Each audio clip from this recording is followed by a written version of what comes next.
Okay, next up we'll have Jake Hatch and then Mitch Harper again. Kalani, post-game you told us that if you had a good answer for your run game woes, you told us what you were going to fix. Having a couple days separate, watching the film, do you feel like there's anything out there that you guys can do to get it untracked? Yep, it's all fixable. I mean, that's the probably hard to answer in 30 seconds, but it's all fixable, and we're working on getting that done. And then that's the proof will be in what we do on Friday. So that will be the attempt. And I know that we have coaches that have coached a lot of yards run before, and players that can do it too. So there shouldn't be any reason why we can't do what we want on Friday night. You already kind of talked about Cincinnati there a little bit, but what do you make of the Bearcats offensively, defensively, et cetera? Yeah, I watched them play on film, toe-to-toe with Oklahoma, ranked team, and I think they could see the same thing with us going against Kansas, and Kansas is ranked now. So there's definitely a presence that they are a tough team, well coached, tons of athleticism and speed and toughness. I think they have a really good front on offense and defense. I've been really impressed with their especially the interior D linemen, how they play. And so it's going to be kind of the same thing every week. This is a dangerous team, a P5 talent team, and with a lot of skill. And we've got to focus on the things that we can get better. But then, definitely in our scouting, we see that they're a really well coached team and with tons of talent. You noted in your opening statement, Kalani, that you're excited to have more to play for this season. Is that going to be kind of a reminder, a focus that you're going to give to the team when you address them about one loss doesn't sink the season, maybe like in years past? Yeah, I think because it's the truth now. In the years past, we were kind of, you were limited to what your options were. And now that we're part of this conference, there's definitely a lot to play for. Other than your pride and what's on the schedule, I think these guys want to play football for the right reasons. It's just more incentives. I think they're looking at the opportunities that you have ahead of you. We're 3-1 right now. So this isn't a time to panic, but this is a time to have a high sense of urgency to make sure that we're performing at our best. And I said if we perform at our best, then we have to deal with the results. And Kansas, we didn't play. I don't feel like we played at our best, and we had some mistakes that were difficult to overcome. And most of the times we can overcome those mistakes, but it's going to take all of our players doing their job as best they can at a high level of execution, but also with a lot of energy and effort. And I think we can work with that. What I saw is a lot of energy, a lot of effort, and we weren't able to overcome the mistakes. Normally we can. In that game, we made way too many mistakes, and that's in all three phases where we weren't able to overcome the adversity. And now comes the point where we have to really feel like, okay, let's make sure that we put ourselves in a better position for this game. I feel good about our preparation. I feel good about our matchup with Cincinnati, and I feel good about being at home. So this is going to be a great, for us, great timing to be at home for this game. Also wanted to ask, what was your assessment of how the revamped offensive line that featured Braden Keim at tackle, how they performed? Obviously, it changed a little bit when Kingsley went out for a little bit, but overall, how do you feel like they performed with Keim in the mix? I thought Keim's been playing a lot of the year. He's had a lot of reps, and he's played in the past, so we feel comfortable with him on the field. And, Kingsley was out for a little bit, but came back and finished. So I think we have a lot of guys that we can count on. We talked about our depth, and we're going to have to, in order for us to perform at a high level, all those guys need to do their job. It's not just one guy, but it's everyone. And working together as a unit, that's going to be the key for us, is making sure that we're in sync with each other and that we're on the same page. And that's from the line blocking to the tight ends, to the backs running the right track, to the receivers blocking downfield. All that plays into us having an effective running game. Okay, Coach, we'll have one more question from Jake Hatch. Yeah, Kalani, obviously matchup on Friday here with Cincinnati, so a day shorter than you typically have in terms of prep. What's the biggest change with a shorter week? It may not be Thursday, but it is a day shorter. Yeah, it's the extra day of prep, so you have to have some hybrid days in between. So for us, it's a hybrid Monday, Tuesday, tomorrow, Tuesday, Wednesday hybrid, and then try to get back to your Thursday, Friday prep for the game day. So it's condensed. We've done it before. It's not new to college football. A lot of teams have done it. There's a lot of information out there that we can gather to see where we can be in the best position with our team and our fitness level. But for us, the prep is key, and Cincinnati has to deal with that too. I think we're in a really good spot. We know what our plan is, and our guys had a great lift this morning, so away we go. Awesome. We'll have one last final question from S. Springer. Yeah, you hear me all right? Yep. Yeah. Oh, good. I was dealing with how to raise my hand here. Coach, you mentioned the run struggles, and Cincinnati has Dante Corleone and all those guys. How does their defensive line look like compared to those that you've seen thus far, and does that make it any more of a struggle?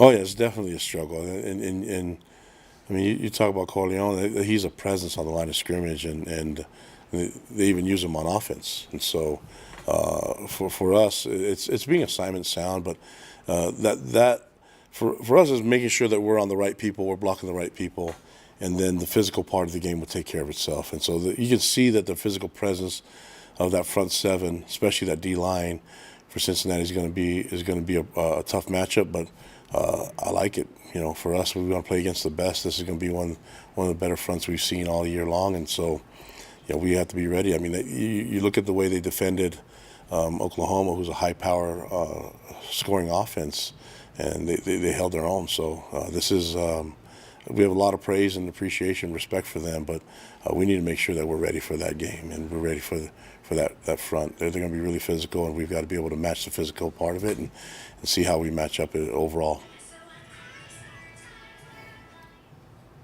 Awesome. Thank you so much for your time, Coach. We really appreciate it. Thanks, guys. Appreciate you.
you guys have any questions for Keaton, go ahead and raise your hand.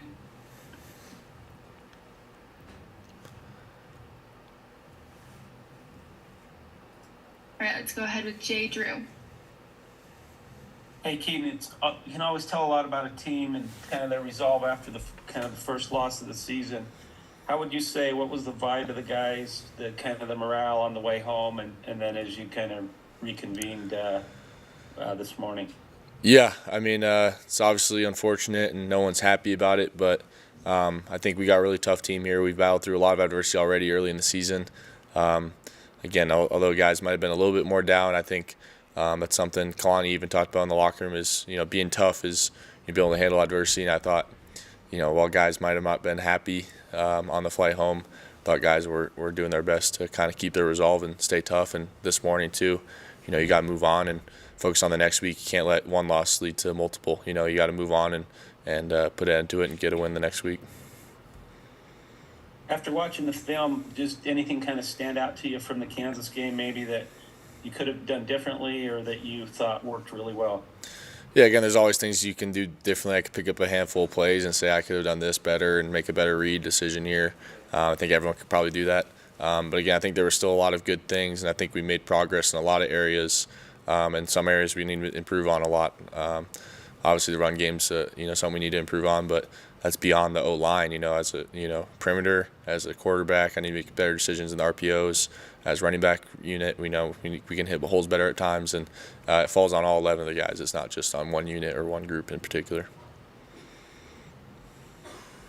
Go ahead, Jake.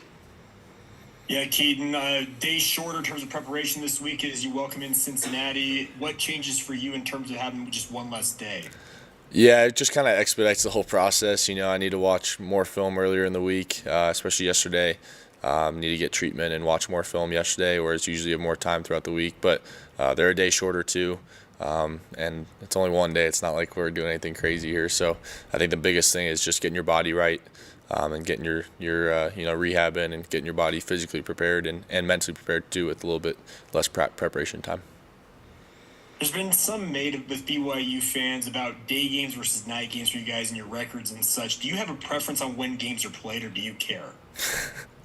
I kind of joke, like I would like to play under the lights at 2 p.m. That would be ideal. I hate waiting all day to play in the night games, but I do like playing at night, the atmosphere and under the lights. It's really fun, and it brings great energy.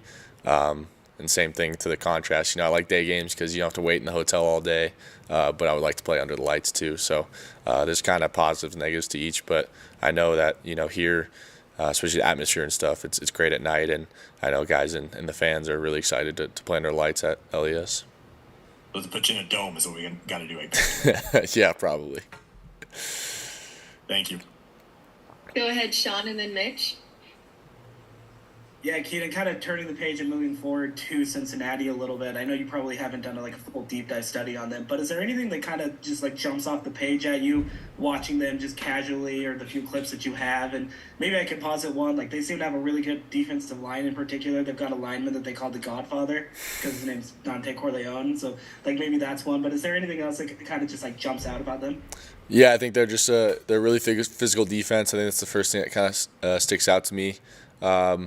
More odd structure than we've seen, I think, but also, again, their front three, really front seven, I guess, are pretty talented. On the back end too, their DBs do a good job of seeing concepts and understanding when to jump stuff and when not to, and when to stay in their zones. They run a lot of man. They're pretty aggressive too at times, but then they do good job disguising too at times. So they're a really good sound defense. Again, they got some good players on their defense, so it'll be a good challenge for us. Keaton, how big of a focus coming into this year was, the deep passing game for you, and through 4 weeks, your assessment of how that's going thus far? Yeah, I mean, it's always been I think, focus of Coach Rod, and really been a part of our identity here before I even been a part of it. So it's definitely been called a lot in practice. We could still be better, but I think at times we've done a good job hitting the deep shots. I think especially, thinking after the pick six, answering with the big shot to Chase, that was huge. And we've been getting better at the go balls. And that's something that, I learned a lot from Jaron watching his tape last year. And again, I think BYU's done a great job, as a whole. And we still be better. I think there's a lot of opportunities still left on the field, but it's definitely something that we've been able to kind of rely on when we need to create a spark. Let's go, Kevin, and then Jason. Yeah, speaking of some deeper shots, and Keelan Marion, you've connected on him a couple of times in the last couple of weeks. But what do you think he needs to do, and just your perspective on his evolution in this offense, and maybe playing a bigger role with some injuries in the wide receiver room now? Yeah, Keelan's a great player. He's really elite speed and great route runner. I think for him, just get more and more comfortable with understanding the offense as a whole. With the new guys, new receivers especially, it's always hard to kind of replicate that because it just takes time and reps and time studying the playbook and the call sheet. So he's done a great job. He's always asking me, for the call sheet and things he can do better. But again, it kind of takes time and repetition, and I think he'll help. He'll look to get better and better each week as we get throughout the season. And again, we're happy to have him. Keaton, playing in P5 games is obviously nothing, big for you. You've played in a lot of those. But with what BYU fans have wanted and waited for so long, what kind of atmosphere do you expect Friday night at LaVell Edwards Stadium when fans finally get their opportunity to have that home game? Yeah, I'm really excited. I know I've obviously been a part of it, but it's such a big deal to the guys who have been here for so long and the community and the fan base. I think been waiting for almost over a decade really for this opportunity as a fan base. And even after the game last week, so many fans at the game were saying, hey, looking forward to seeing you Friday night, can't wait for Friday night. And I think that's the exciting thing, is the optimism and also just the excitement to go play under the lights and first conference game, Big 12 game at home. I just feel personally a lot of excitement from the fans, and I think even seeing the first two non-conference games at home be so packed out and such a great atmosphere, I think I'm excited to see what a conference environment will look like. Go ahead, Jay. Keaton, a lot's been made that you threw the ball 51 times. Obviously, you had to the other day. But what's the optimal for you and for this BYU offense? What is the optimal run-pass balance in your mind? It's a good question. You probably have to ask A-Rod analytically where we want to be at. I'd probably guess it's somewhere between 60-40%. But I think for the most part, again, we were down a lot. Trying to get back in the game, that's going to factor a lot. And, so much of our offense, too, is predicated on the run game, setting up play action and screens and whatnot. So I think, once we get that going a little bit more, and we will, that's going to, you're going to see more balance, and then you're going to see, more explosive plays, too, as a result of it. So 60 run, 40 pass? Is that? I would say 60 pass, probably 40 run. I don't know, though. It depends on the team. It's hard to say week to week, but if I had to guess what A-Rod would say, I would guess that. But again, I'd probably just ask A-Rod what he thinks. Hey, awesome. Thank you so much, Keaton. I think that's all the questions for today. Yep, thank you, guys. Have a good one. Next up, we'll have wide receiver Chase Roberts. So if you have questions for him, you can go ahead and start raising your hands. Hi, Chase. How's it going? Good. How are you guys? Doing good. Let's see.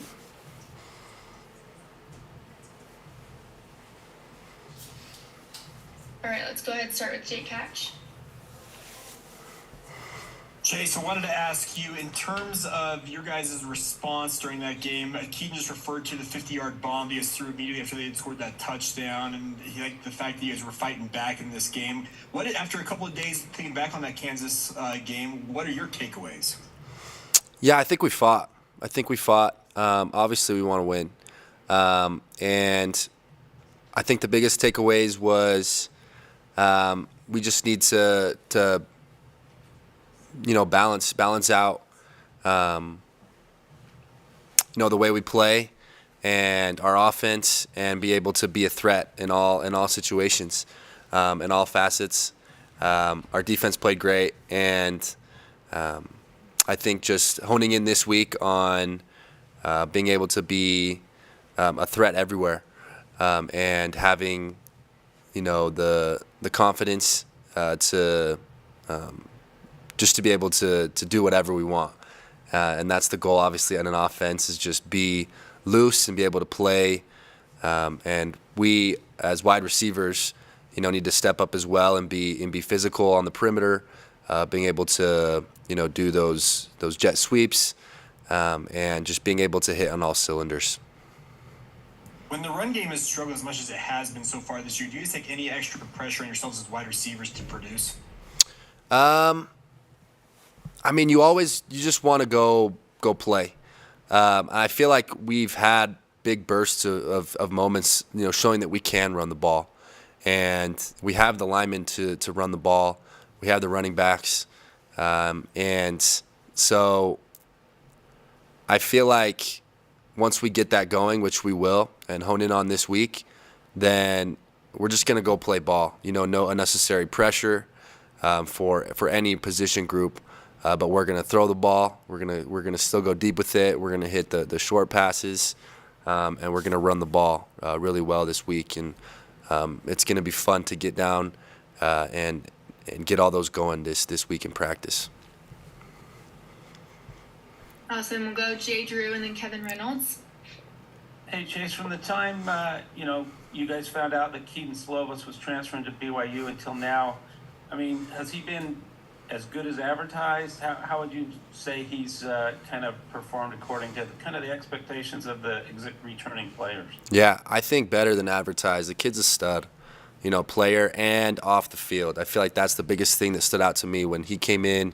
He was obviously quiet. You got to work in and kind of see the vibe, but he's been a great leader for us. Just the way that he leads and he carries the team is pretty cool to watch and pretty cool to see. I've learned a lot from him and the way he carries himself, and it's been able to trickle down into the other leaders, and kind of what we want as a BYU offense. And so it's been awesome to see, and he's played really well. We are grateful for him and his performance, his leadership, and now it's just time to put everything together, and keep working in practice and go show out come Friday. Hey Chase, I think Bessie last week talked about the wide receiver room handling Arkansas, and maybe there were times when maybe the wide receiver room struggled a little bit against some of the corners there. How do you feel like you did against the wide receivers as a whole did against Kansas, and how do you feel about that going into the Big 12 and playing conference games every week now? Yeah, I feel like there's a lot of things we can work on. I feel like we did take a step up from the Arkansas game. We were playing more loose, better in one-on-one situations, making plays deep down the field. But there's also, a lot more that we have to do as wide receivers when it comes to blocking, when it comes to, mesh routes, different things like that, and knowing our assignment. And there's a lot we have to improve on this week.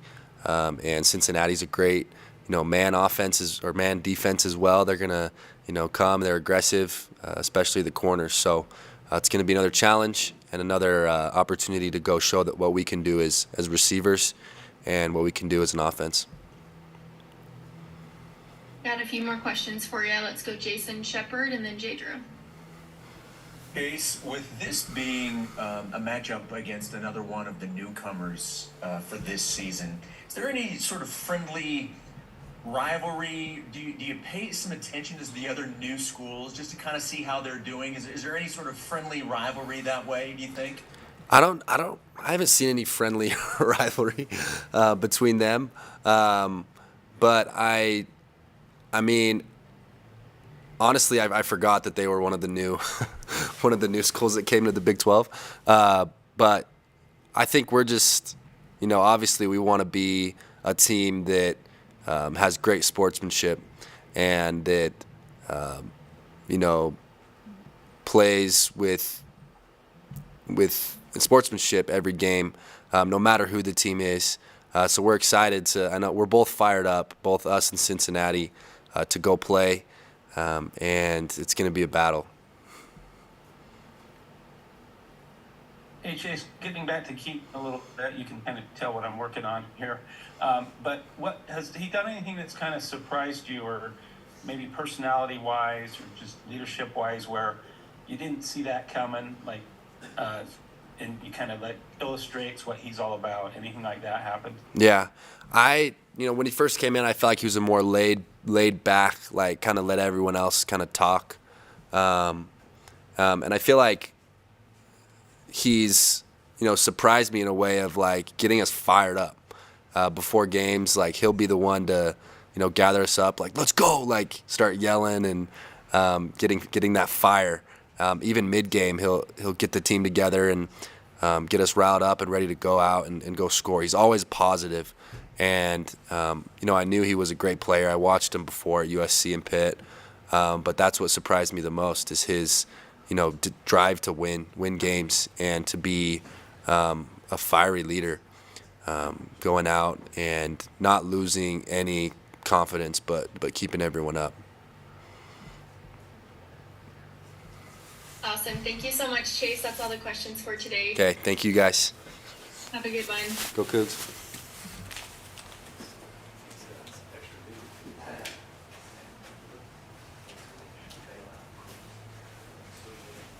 Okay, our last interview is going to be with Jacob Robinson. Oh, there he is. Perfect. Hi, Jacob. How are you? Hi. Good. How are you? Good. Thank you so much for being here. Appreciate you taking the time. Of course. We're just wait for some questions to roll in. Just 1 sec.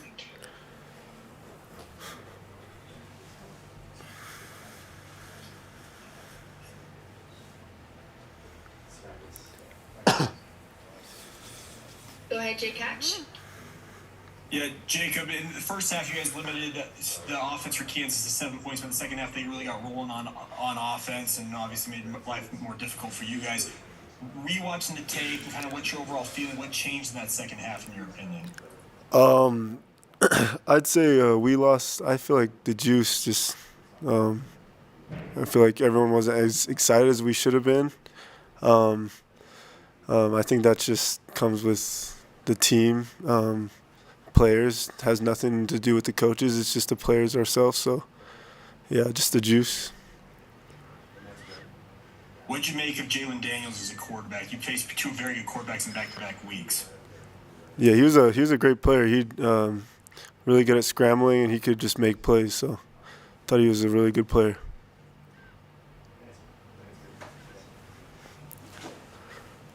I got one more if I could real quick, Kirsten, is that all right? Yeah, go ahead, Jake. Yeah, then also just looking ahead now, obviously you turn your attention to Cincinnati here. With regards to the Bearcats, how much film have you seen of them? What do you see from them on tape? So I started just watching film today. I saw a lot of screens, a lot of switch releases, and they're just going to run the ball. And, just the same as the last two teams we played, but just got to prepare the same. Okay, go ahead, Sean, and then Jay. Kind of building off that a little bit, Jacob, this is nothing new. I mean, just about every team in college football has a transfer quarterback anymore. It feels like you guys are no exception.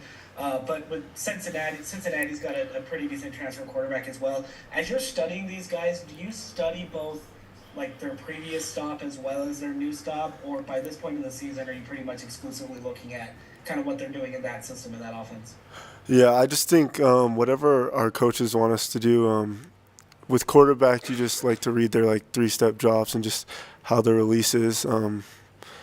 So depending on how film goes this week, I might need to go back to the other film, but we should be pretty set. And then really quick, Coach Sitake was telling us, just talking about the loss and everything coming off of it, that the whole team shares in the loss, obviously, as I'm sure you're aware, and they've talked with you and whatnot. How much of an emphasis for you guys in that DB room is that turnover column in particular, and maybe trying to come out a little bit faster and force some extra takeaways and that kind of thing for this weekend moving forward? Yeah, we always want to be the ones to take away the ball, but we just got to, read our keys better and just start jumping more routes, I think. So, yeah.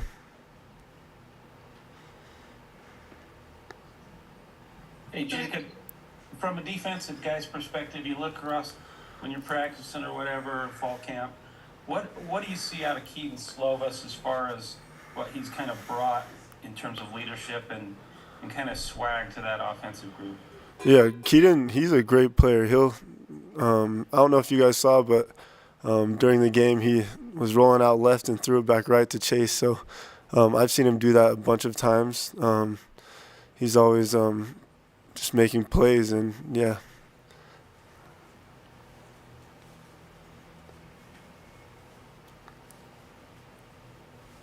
Okay, awesome. If we don't have any more questions, I think that's it for today. Thanks, Jacob. Okay, thank you. Have a good one. Good. You too.